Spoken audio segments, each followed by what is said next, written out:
50 డిగ్రీల ఎండలో కరీంనగర్లో ఒక ప్రోగ్రామ్ వెళ్ళడం అంటే ఆషామాషి కాదు మావా. కానీ ఇక్కడ సిచ్యువేషన్ ఏంటంటే ఎండకి ఎండిపోయి చచ్చిపోతాం అనుకుంటే చలిపెట్టి చచ్చిపోయేటట్టున్నావు అయ్యా. నేను ఇలా బుక్ అయిపోతాను కల్లో కూడా అనుకోలేదు. ఇక్కడైతే అందరూ లైవ్ నీ సర్జరీ అయితే చూస్తున్నారు. దీనికోసం అయితే కరీంనగర్లో ఉన్న డాక్టర్స్ అందరూ వచ్చారు, అంటే ఆర్థోపెడిక్ డాక్టర్స్ అందరూ వచ్చారు. అంతేకాకుండా వేరే వేరే స్టేట్స్ నుంచి కూడా ఆర్థో సర్జన్స్ కూడా ఈ ప్రోగ్రామ్ చూడడానికి అయితే రావడం జరిగింది. నేనైతే ఇంతమంది డాక్టర్స్ ఒక్కడే చూస్తాను అసలు అనుకోలేదు. ఎందుకంటే మనం హాస్పిటల్కి పోతే ఒక్కటో ఇద్దరు డాక్టర్స్ కనిపిస్తారు మనకి ఏమైనా ప్రాబ్లం వస్తే. కానీ అందరు డాక్టర్స్ ఒక్కడే చూస్తే భలే అనిపిస్తుంది. ఇది అంత ఇలా ఉండగా బయట ఎండలతో చచ్చిపోతున్నావురా అంటే ఇది త్రిదా హోటల్ వాళ్ళు అయితే మొత్తం ఏసీలతో చంపేస్తున్నారు. ఏంటిది మాకేంటిది అంటున్నా. ఈ సలైన్ తట్టుకుని మనతో అయితే అని అటు ఇటు చూసే వరకు మనకి స్నాక్స్ ఉన్న టీ అయితే వచ్చేసినాయి.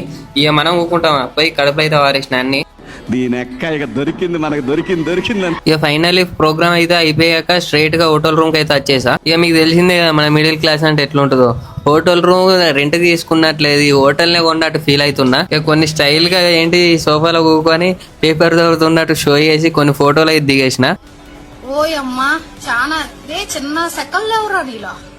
ఇక పొద్దున్న నుంచి ప్రోగ్రామ్ అంటున్నా కానీ ప్రోగ్రామ్ ఏంటిదో చెప్తలేను. మోకాళ్ళ నొప్పులు కానీ, బ్యాక్ పెయిన్ కానీ, ఇంకా జాయింట్ పెయిన్స్ కానీ ఇలాంటి ప్రాబ్లమ్స్ ఉన్న వాళ్ళకు అడ్వాన్స్డ్ రోబోటిక్స్ తోని సర్జరీ అయితే చేస్తున్నారు. సో ఈ సర్జరీ అనేది ఇంకా వేరే డాక్టర్స్కి ఎలా చేస్తారు, ఎలా అయితే బాగా వస్తుంది సర్జరీ అనేది ఇక్కడైతే ఒక వెబినార్ లాగా జరుగుతుంది అన్నమాట.